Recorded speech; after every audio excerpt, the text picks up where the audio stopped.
जहां सड़कों पर बादलों का डेरा हो, जहां हरे भरे पेड़ पहाड़ों का श्रृंगार करें, जहां सूरज आसमान को छोड़ने के लिए पहाड़ों से ऊंचा उठने का प्रयास करता हो, जहां भाषा में सुंदरता और हर व्यक्ति के माथे पर चमक है। शहर से नफरत नहीं मुझे, बस ये मेरो पहाड़ है।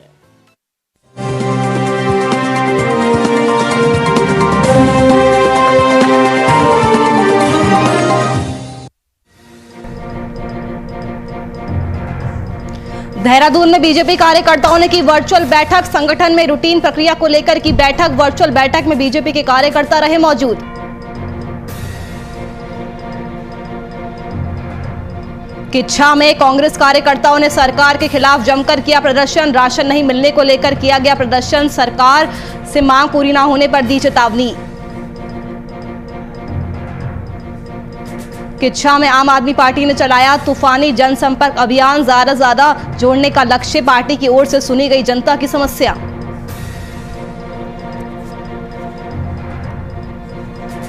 कांग्रेस प्रदेश उपाध्यक्ष ने लिया 4 धाम का जायजा। 4 धाम की व्यवस्थाओं से नाखुश दिखे प्रदेश उपाध्यक्ष। राज्य सरकार पर जमकर साधा निशाना।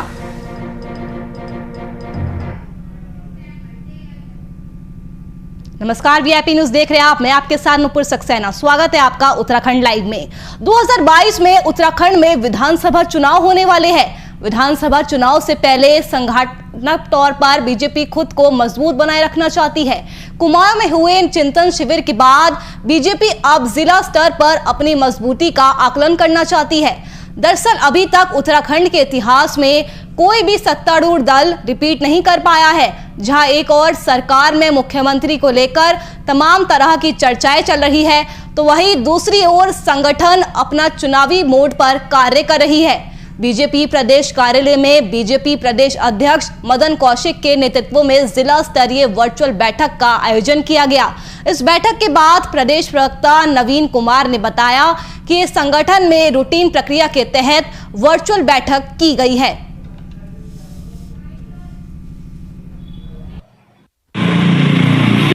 भारतीय जनता पार्टी का प्रशिक्षण लगातार चलता रहता है, बूथ स्तर से लेकर राष्ट्रीय स्तर तक। इसी निमित्त आज जो है जिले के पदाधिकारियों का प्रशिक्षण था और उस प्रशिक्षण में जो है ये बैठक निमित्त थी। वर्चुअल रूप से जो है सभी जिला के पदाधिकारियों को माननीय प्रदेश अध्यक्ष द्वारा और अन्य पदाधिकारियों द्वारा प्रशिक्षण दिया गया।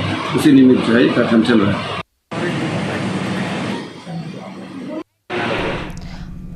तो अगले साल यानी 2022 में उत्तराखंड में विधानसभा चुनाव होने वाले हैं। उसी को लेकर बीजेपी अब एक्शन मोड में आ गई है।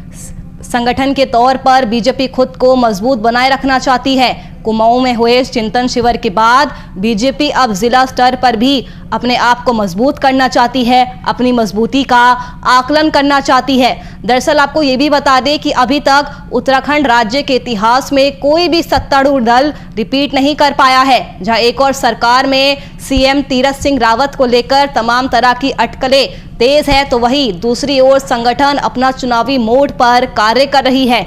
बता दें कि बीजेपी प्रदेश कार्यालय में बीजेपी प्रदेश अध्यक्ष मदन कौशिक के नेतृत्व में जिला स्तरीय वर्चुअल बैठक हुई। बैठक के बाद प्रदेश प्रवक्ता नवीन ठाकुर ने बताया कि संगठन में रूटीन प्रक्रिया के तहत वर्चुअल बैठक की गई है।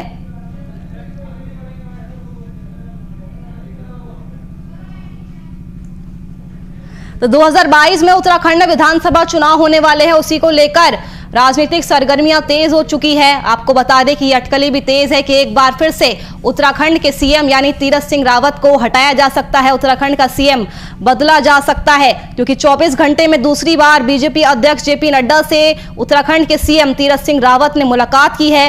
तो इसके बाद से ही ये अटकलें भी तेज हो गई है कि उत्तराखंड में एक बार फिर से सीएम का चेहरा बदल सकता है।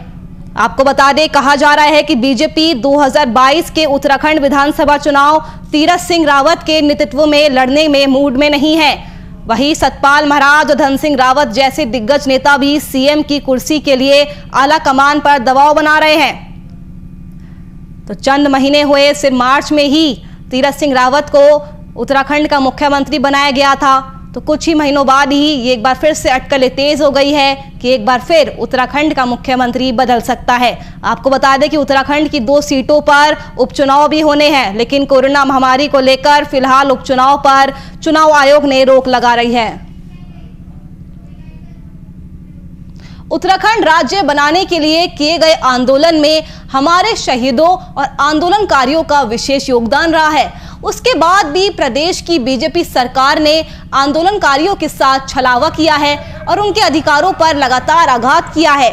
बता दें कि आंदोलनकारियों को सरकारी सेवाओं में दिए जा रहे आरक्षण का जो मामला साल 2011 से उत्तराखंड उच्च न्यायालय में चल रहा था, उसे प्रदेश की बीजेपी सरकार की असंवेदनशीलता और लचर पैरवी के कारण उच्च न्यायालय ने मार्च 2018 में उस आरक्षण को निरस्त कर दिया। आपको बता दें कि प्रदेश की इस लचर व्यवस्था और राज्य आंदोलनकारी के साथ सौतेला रवैया को देखते हुए आम आदमी पार्टी ने इसके खिलाफ मोर्चा खोल रखा है। आम आदमी पार्टी का कहना है कि राज्य बनाने के लिए उत्तराखंड राज्य आंदोलनकारी ने भाग लिया था।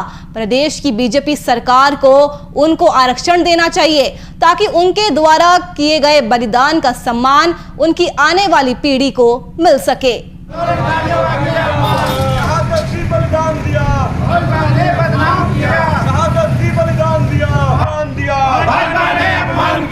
भाजपा की नीयत है बेईमान, आंदोलनकारियों का किया भाजपा की नीयत है बेईमान, भाजपा की नीयत है बेईमान, भाजपा की नीयत है बेईमान, शहादत दी बलिदान दिया, बदनाम किया, शहादत दी बलिदान दिया, भाजपा ने अपमान किया, चलाया उससे हमारे को उत्तराखंड की राज्य में प्राप्ति हुई है। उनके हक को भाजपा ने कोर्ट के अंदर पैरवाई ना करके उनको चोट पहुंचाई है, उनके हक पे चोट पहुंचाई है।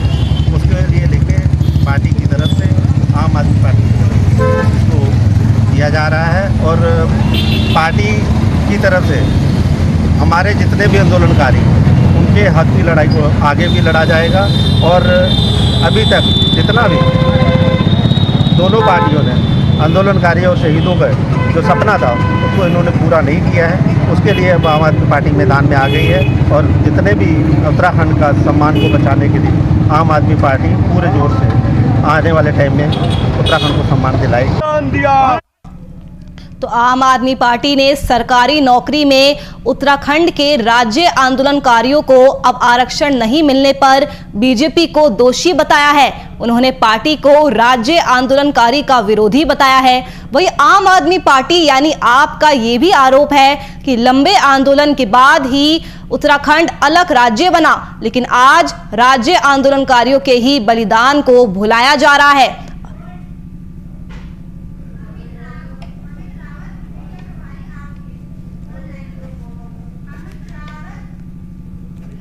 भाजपा की नीयत है बेईमान, शहादत दी बलिदान दिया, बदनाम किया, शहादत दी बलिदान दिया, भाजपा ने अपमान किया, भाजपा की नीयत है बेईमान, भाजपा की नीयत है बेईमान। और इसी पर चर्चा करने के लिए हमारे साथ आम आदमी पार्टी के मीडिया प्रभारी अमित रावत जी जुड़ चुके हैं। अमित जी, सबसे पहले आपका बहुत बहुत स्वागत है वीआईपी न्यूज़ पर। अमित जी, सरकारी नौकरी में उत्तराखंड राज्य आंदोलनकारियों को आरक्षण नहीं मिला है, इसके लिए आम आदमी पार्टी ने बीजेपी को दोषी बताया है, क्या कहना है आपका? देखिए, बिल्कुल ये कोर्ट का मामला है। 2011 में जो 10% क्षैतिज आरक्षण दिया गया था उन आंदोलनकारियों के परिजनों को या तो जेल गए थे, कोर्ट ने इसको असंवैधानिक बताया था। लेकिन उसके बाद से राज्य सरकारों द्वारा कोई भी ठोस पैरवी कभी भी नहीं की गई है कि जिस तरह से ये बैकडोर दरवाजे से अपने लोगों को अंदर कर देते हैं, नौकरी देते हैं। लेकिन आंदोलनकारी जिनके मेहनत से पूरा राज्य बना था, जिनकी शहादत से राज्य बना था, उनके परिजनों को या उन आंदोलनकारियों के लिए कुछ करना था, तो उसके लिए सरकार कभी भी संवेदनशील नहीं रही है। और इस समय जब कोर्ट ने 2018 के बाद अब आदेश दे दिए हैं तो सरकार की तरफ से लेटर जा रहे हैं। जो लोग 10-12 साल नौकरी कर चुके हैं तो नौकरी का संकट उनके सामने है और सरकार चुपचाप बैठी हुई है। एक बड़ा सवाल है अपने आप में। अमित जी, लंबे आंदोलन के बाद ही उत्तराखंड अलग राज्य बना था, लेकिन आज राज्य आंदोलनकारियों के ही बलिदान को भुलाया जा रहा है। बिल्कुल बिल्कुल, यही सबसे बड़ा सवाल होता है। जिस आंदोलन से राज्य बना था, जिन आंदोलनकारियों की शहादत से ये राज्य बना था, उन लोगों के बारे में नहीं सोचा जा रहा, उनके परिजनों के बारे में नहीं सोचा जा रहा, तो औरों के बारे में क्या सोचा जाएगा। चंद लोग हैं, वो 100 के आसपास लोग हैं, 100-120 लोग हैं, जिनके लिए नौकरी का अगर संकट खड़ा हो गया है, तो इससे बड़ी शर्म की बात क्या हो सकती है। ये सोच सकते हैं कि सरकारें बिल्कुल भी संवेदनशील नहीं है, चाहे वो बीजेपी की सरकार रही हो, कांग्रेस की सरकार रही हो। अब सचिव द्वारा जो लेटर उनको जारी किए जा रहे हैं विभागों में, जहां जहां राज्य आंदोलनकारी लगे थे, तो एक सवाल सरकार से सीधे तौर पे खड़ा होता है, जिसके लिए आम आदमी पार्टी ने संकल्प लिया है। और इस संकल्प के आधार पर सभी जगह 70 विधानसभाओं में प्रदर्शन किया है। उनके हक की लड़ाई आम आदमी पार्टी लड़ती रहेगी जब तक उनको उनका हक नहीं मिलता है। अमित जी, अब आपकी राज्य सरकार से मांग क्या है, और अगर आपकी मांग नहीं मानी जाती है तो आम आदमी पार्टी की आगे की रणनीति क्या रहने वाली है?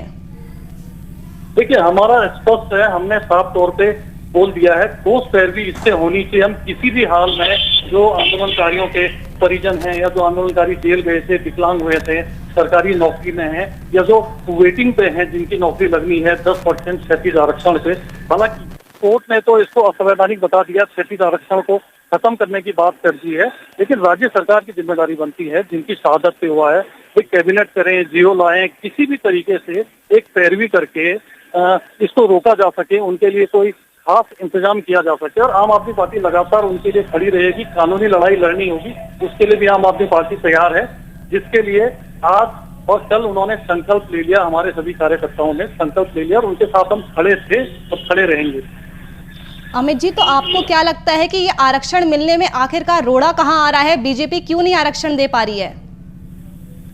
नहीं, आरक्षण तो इनके पास है, आरक्षण के बिहाफ पे जो नौकरी लगे थे, लेकिन कोर्ट ने इसको असंवैधानिक बताया है। अब पीएल जो दायर की गई थी, कोर्ट ने इस 10% क्षैतिज आरक्षण को असंवैधानिक बताते हुए खत्म करने की बात कही है, लेकिन राज्य सरकार की जिम्मेदारी बनती थी तो इसके खिलाफ जाते। क्षैतिज आरक्षण अगर उनको दिया गया था उस समय आंदोलनकारियों के, अब जिनको 10 से 12 साल नौकरी करते हुए हो गया है, अचानक उनको आप कैसे नौकरी से निकाल सकते हैं? तो खासतौर पर वो लोग जिनके अपने लोग शहादत हो गए थे, या वो लोग जो जेल गए थे राज्य आंदोलन में, जिनके विकलांग हो गए थे, डंडे पड़े थे, कई तमाम चीजें हैं, लेकिन इस समय वो कहाँ जाएंगे जब आधा पड़ाव जॉब का वो कर चुके हैं? तो निश्चित तौर पर सरकारों को सोचना चाहिए।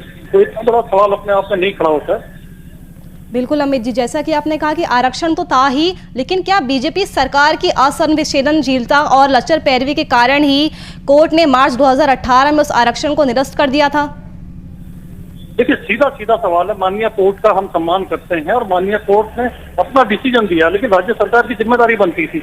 जिनकी शहादत पे राज्य बना है, जो वो लोग हैं जो जेल गए हैं, उन लोगों को अगर आपने आरक्षण दिया, देखो कैबिनेट जियो सारे पास हुए हैं, आरक्षण जब दिया गया है तो आपने दिया था। अगर कोर्ट की तरफ से ये बात कही जाती तो इसमें आप आगे याचिका करके एक कानूनी पैरवी, ठोस पैरवी आपको करनी चाहिए थी। ये एक हक बनता है, सरकारों की नैतिक जिम्मेदारी भी है और कर्तव्य भी बनता है कि ठोस पैरवी जरूर करनी चाहिए, ताकि राज्य आंदोलनकारियों को, जिनकी शहादत के बल पर उत्तराखंड बना है, उनको, उनके परिजनों को किसी तरह की दिक्कत ना हो, उनके सपनों के साथ में कोई खिलवाड़ ना हो। शुक्रिया अमित जी आपका हमारे साथ जुड़ने के लिए।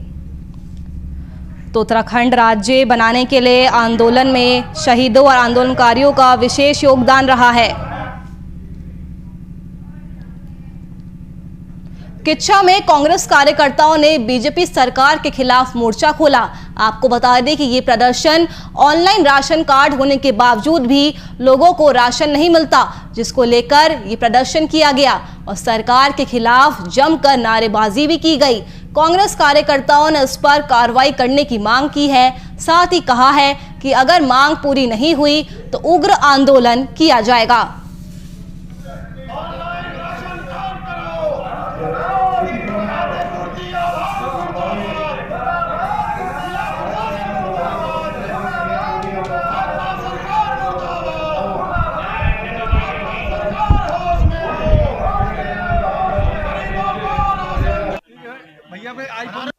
नगर कांग्रेस कमेटी के हमारे सभी वरिष्ठ नेताओं द्वारा आज एक धरना दिया गया, जिससे बड़ी भयंकर समस्या जो इस किच्छा विधानसभा की बन चुकी है, जिसमें राशन कार्ड ऑनलाइन की समस्या, गरीबों को राशन ना मिल पाना, उसको लेकर आज हम लोगों ने यहाँ कार्यक्रम किया है, जिसको लेकर आज हम लोगों ने सप्लाई इंस्पेक्टर, जिला पूर्ति निरीक्षक को भी इस चीज़ के लिए कहा है कि अगर इनकी समस्या, जो एक एक महीने से लोग लाइनों में यहाँ लगे हैं, उनका कोई काम नहीं हो पा रहा, जिसको लेकर आज हम लोगों ने धरना दिया है। और निश्चित रूप से अगर आज से इन लोगों का कार्य प्रारंभ नहीं हुआ तो इससे उग्र आंदोलन किया जाए। कुछ माह पूर्व से राशन कार्ड ऑनलाइन किए जाने के नाम पे जनता को छलने का काम पूर्ति विभाग ने किया है।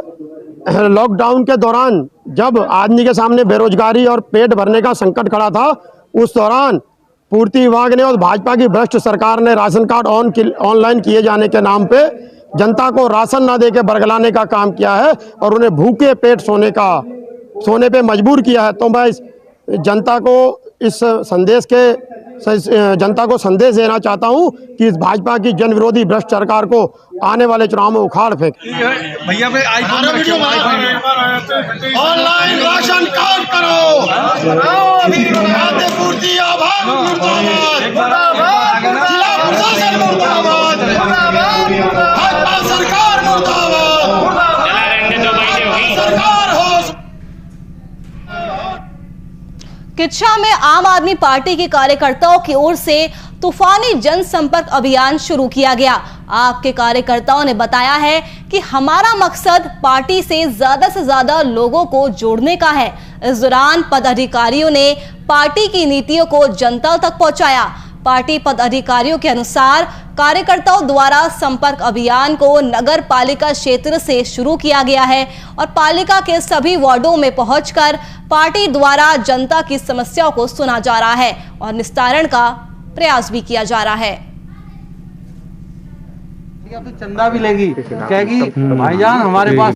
देखिए, अभी इस कोरोना काल के अंदर, जबकि पूरा आपको पता है कि सेकेंड वेव के अंदर लोगों की बहुत ज़्यादा मौतें और बहुत ज़्यादा लोगों को तकलीफ़ें हुई, इस बीच में अभी हमारा जो कार्यक्रम लगातार चल रहा था, गांव-गांव कोरोना मुक्त अभियान, हम लोग उस कार्यक्रम के अंतर्गत गांव-गांव जा करके लोगों से बात कर रहे थे, लोगों की समस्याओं के बारे में जान रहे थे, ये भी पूछ रहे थे आपके परिवार में कोई बीमार तो नहीं है। अगर हमारी जांचें हुई, हमने सब लोगों की ऑक्सीमीटर से और टेम्परेचर गन से सबकी जांच करी है और इसी अभियान के तहत आज हम लोग अपने सिरौली गांव के अंदर थे। हम लोग सिरौली गांव के उस मोहल्ले में थे जहां पर लगभग 200 परिवार थे। हम लोग उस परिवार में गए तो थे जांच करने के लिए, लोगों के स्वास्थ्य के बारे में जानकारी इकट्ठा करने के लिए, लेकिन जब हमने वहाँ के हालात देखे, उन 200 परिवारों के लिए ना तो वहाँ पर सड़क की व्यवस्था है, ना बिजली के तार लटके पड़े हैं और पानी के लिए भी बहुत बड़ा संकट आ चुका है। वो लोग कह रहे हैं कि हमारे सारे नल सूख चुके हैं, सरकारी नल सिर्फ एक है, वो भी ख़राब पड़ा हुआ है। पानी की एक एक बूंद के लिए वहाँ पर लोग तरस रहे हैं। कम से कम 500 मीटर दूर जा कर के लोग पानी भर करके ला रहे हैं। वहाँ पर किसी भी तरीके की कोई भी स्वास्थ्य सेवाएं और शिक्षा की भी कोई वो नहीं है, हर तरीके की दिक्कतें हैं वहाँ पर। और आज हम लोगों को, आम आदमी पार्टी के साथियों को देख करके वो लोग सभी लोग बोले कि ये जो यहाँ पर कांग्रेस का चेयरमैन और जो भाजपा के विधायक हैं, ये सब लोग कोई काम नहीं कर रहे हैं। यहाँ की सरकारें और नगर पालिका पूरी तरीके से फेल हो चुकी हैं। अपनी दुर्लभ जैव विविधता के लिए प्रसिद्ध जोशीमठ क्षेत्र की पुष्पावती घाटी में स्थित विश्व धरोहर फूलों की घाटी नेशनल पार्क को पर्यटकों के लिए खोल दिया गया है। घाटी के खुलने की खबर से प्रकृति प्रेमियों सहित पर्यटन कारोबारियों में भी खुशी की लहर है। हालांकि अभी दूसरे दिन तक पर्यटक की आवाजाही कम है। कोरोना नियमों के तहत अब आम पर्यटक कोरोना नेगेटिव रिपोर्ट के साथ फूलों की घाटी का दीदार कर सकते हैं। हर साल 1 जून को खुलने वाली इस खूबसूरत घाटी को पिछले साल कोरोना संकट के चलते 15 अगस्त को खोल दिया गया था और इस दौरान 942 पर्यटकों ने घाटी का दीदार किया था। इस साल फूलों की घाटी पिछले साल की तुलना में 45 दिन पहले खुल रही है।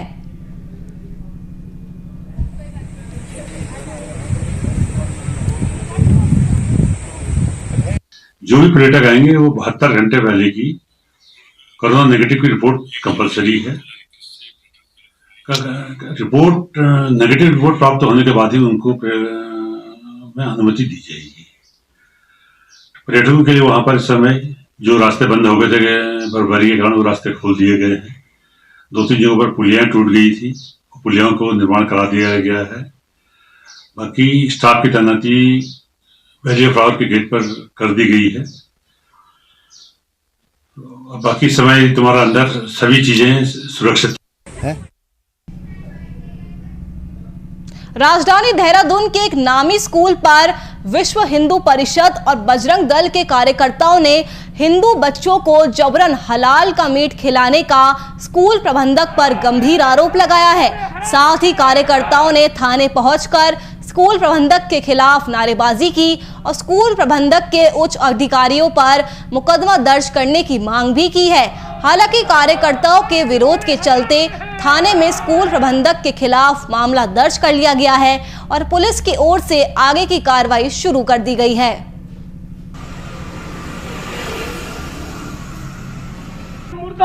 संगठन की शक्ति और हिंदू मानबिंदियों की रक्षा हर एक उस व्यक्ति को करनी है जो हिंदू सनातन संस्कृति से जुड़ा है। आज ये हलाल का प्रकरण सिर्फ अब एक नहीं है, एक सांकेतिक वर्ता, अब ये पूरे प्रदेश में हम लोग चलाएंगे और जहाँ इस तरह की ऐसी चीज़ें सामने आएंगी जहाँ हिंदू मानबिंदुओं को धूमिल करने का प्रयास किया जाएगा, चाहे वो कितनी भी बड़ी संस्था हो, उसको हम चोट करेंगे और कानूनी रूप से हमारे पास आज देखेंगे। एक विषय बहुत बड़ा है और ये संगठनात्मक शक्ति का है और मैं इसमें केंद्र का अपने आभार व्यक्त करूंगा विश्व हिंदू परिषद का कि जिन्होंने इसमें प्राथमिकता दिखाते हुए पूरे राज्य में एक बड़े आधार पर इसमें एक आंदोलन की चेतावनी जो थी दी हुई थी कि अगर इतने बड़े विद्यालय के ऊपर, इतनी बड़े एक संस्थान के ऊपर अगर मुकदमा नहीं हुआ तो इसका मतलब कहीं ना कहीं प्रेशर है। लेकिन मैं उत्तराखंड पुलिस का आभार व्यक्त करूंगा कि उन्होंने बिल्कुल किसी भी प्रेशर को दरकिनार करते हुए संबंधित धाराओं में मुकदमे को पंजीकृत किया और आगे विवेचना के दौरान धाराएं और बढ़ाई जाएंगी और प्रधानाचार्य वेलम बॉयज़ का और उप प्रधानाचार्य के ऊपर मुकदमा पंजीकृत हुआ है और आगे इस मुहिम को आगे लेके जाएंगे, संगठनात्मक रूप से इसको विस्तार देंगे और जिस प्रकार से होटल ढाबों में बिना लिखे हुए हलाल का मांस हिंदुओं को खिलाया जा रहा है उस पर शीघ्र अतिशीघ्र बड़ा आंदोलन होने जा रहा है। ये एक स्कूल ने कुछ खाद्य सामग्री के लिए विज्ञापन किया था और उस पर कुछ संगठनों ने आपत्ति जताई थी और इस आपत्ति के दृष्टिगत थाना डालनवाला पर एक अभियोग पंजीकृत किया गया है जिसकी विवेचना प्रचलित है।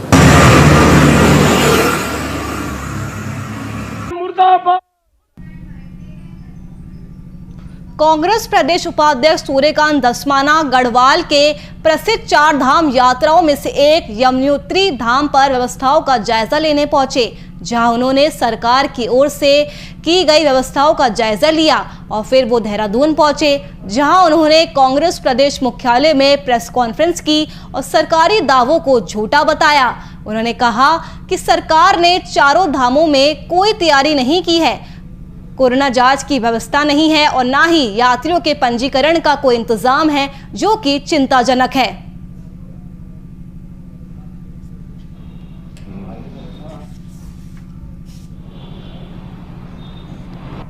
देखिए, यमुनोत्री में इसलिए गया था कि सरकार ने ये घोषणा करी थी कि 1 जुलाई से हम लोग यात्रा शुरू कर रहे हैं और सरकार के शासकीय प्रवक्ता ने कहा था किसी भी हालत में 1 जुलाई से यात्रा शुरू होगी।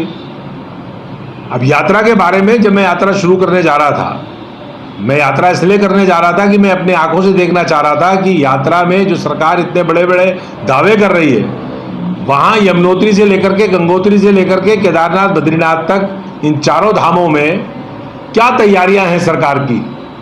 प्रोटोकॉल के अनुसार जो कोविड का प्रोटोकॉल है, चाहे एंटीजन टेस्ट हो, चाहे RT-PCR हो, चाहे वहाँ पर स्वास्थ्य सेवाएं हो, चाहे आपातकालीन स्थितियों में ऑक्सीजन की वहाँ पर व्यवस्था हो, बेड हो, ICU हो, क्या क्या व्यवस्थाएं सरकार ने कर रखी है, ये मेरा हमेशा से रहा है। मैं डेंगू के समय भी गया था, मैं कोरोना काल में पहली लहर में भी गया था, मैं दूसरी लहर में भी घूमा हूँ और अब जब तीसरी लहर की बात हो रही है और 4 धाम यात्रा जो कुंभ के बाद होनी थी और कुंभ का जो तजुर्बा हमारे पास है, जिस प्रकार से कुंभ में फर्जीवाड़ा हुआ और जिस प्रकार कुंभ से सुपर स्प्रेडर कुंभ को माना गया, तो हमने कहा 4 धाम यात्रा भी देख लेते हैं। तो हम पहुंचे और पहुंच करके जो मैंने देखा मैं आश्चर्यचकित हो गया। सरकार तो कह रही थी कि हाई कोर्ट के आदेश के बावजूद हम यात्रा करेंगे, लेकिन वहां पर जो स्थितियां हैं, यमुनोत्री में पहुंचा और पता लगा कि साहब वहां तो 4 सिपाही लगे हुए हैं जो कह रहे हैं कि आप यात्रा नहीं कर सकते। सूर्यकांत धस्माना ने यमुनोत्री धाम का जायजा लिया और आपको बता दें कि 4 धाम की व्यवस्थाओं से प्रदेश उपाध्यक्ष यानी सूर्यकांत धस्माना कहीं ना कहीं नाखुश दिखे और उन्होंने राज्य सरकार पर जमकर निशाना साधा।